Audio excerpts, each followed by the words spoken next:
Today's first reading continues the story of Moses and the Exodus.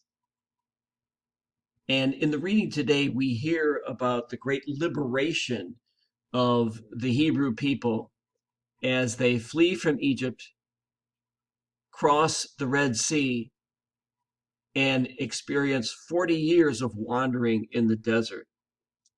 This is their journey to freedom, their journey of liberation.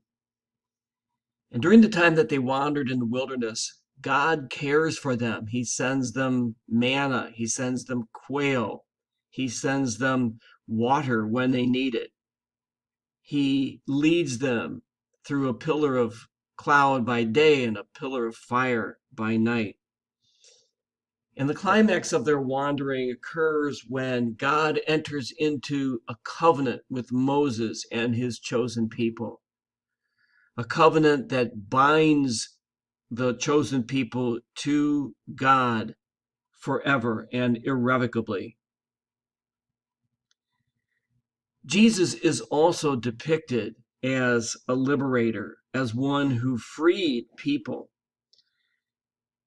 In the Gospels, we read many stories about how Jesus freed people from illness, freed them from demon possession, freed them from even death, and freed them from their sins. We also know that Jesus, throughout his ministry, wandered around Galilee.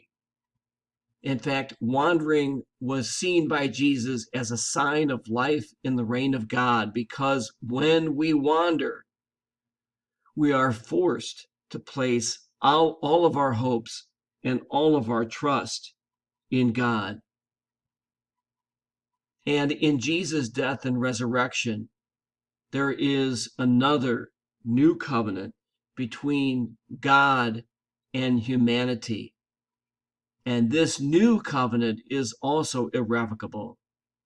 God binds himself to humanity forever, and we are called upon to commit ourselves to God unconditionally and irrevocably as well.